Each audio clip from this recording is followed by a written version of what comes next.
Hi, I'm Samantha Tan, and this is Sam Tan's Kitchen, where I try to show you how to home cook food for really cheap and really easy and save all the money you might be spending eating out in restaurants. Today, I'm going to show you a very typical Malaysian snack or dessert.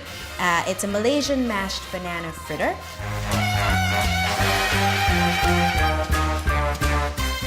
There's many variations of it. The version that I like to make, which I'm going to show you now, is a little flatter, really bite-sized, really golden, and crisp on the outside, really moist on the inside.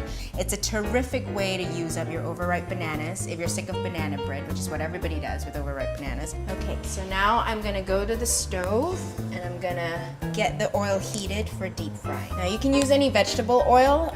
Olive oil is not really that great because it doesn't have a high burning temperature. And I like to use a really small pan like this one, the tiniest one you can find. If you use a giant pot, you're gonna need like a gallon of oil. I put like maybe an inch high. Turn on the flame just to get it heated while I mash the banana. Okay, and all this takes, there's no machinery, you don't need a masher, all you need is a bowl and a fork. Now I'm gonna take this ugly banana right here, and you should never have a fear of bananas that are kind of deformed and ugly and black and bruised. As long as it's not rotten, you can use it. They are the best ingredient for recipes like this. So I'm just gonna do one portion for now. You can definitely do double, triple, quadruple, however many, use a whole bunch if you want. Just multiply everything as needed. Grab a fork, smash the banana up. Mash this to a pulp.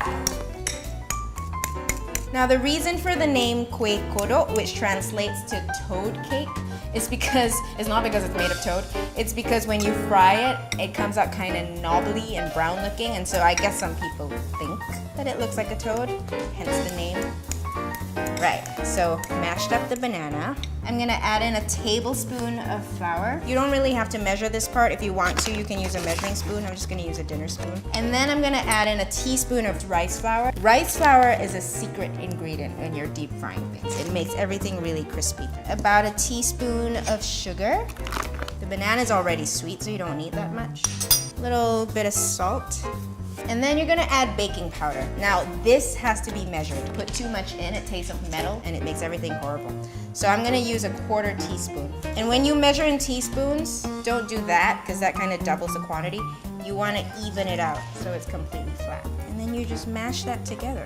This looks like really little, but it makes like 5 or 6 pieces for one person. As I said, I typically make 3 or 4 bananas at one go, which sometimes I eat all of by myself. So it makes a kind of sticky dough like this.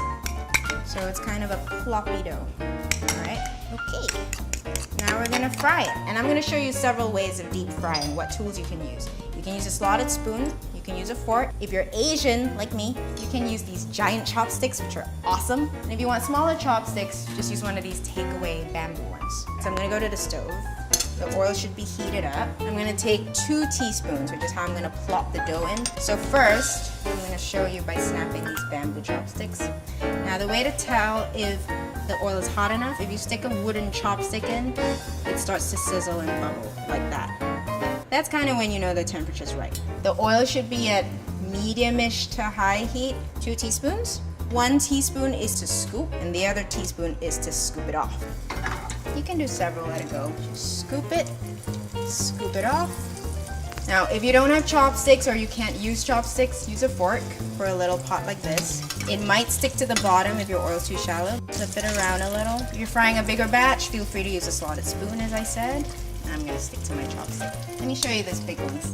These are so cool. But it's the best way to stay really far away from hot oil while being able to like toss and turn everything. Now what you should have ready is a plate nearby. I'm gonna put some kitchen towels on it to absorb the oil. The baking powder is gonna help it puff up. It's wonderful.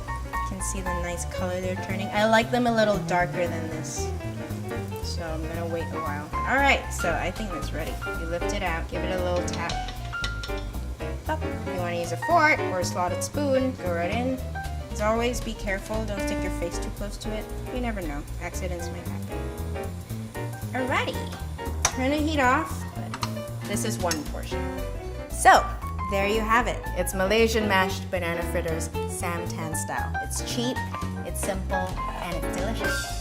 For this recipe and more, visit www.samtanskitchen.com.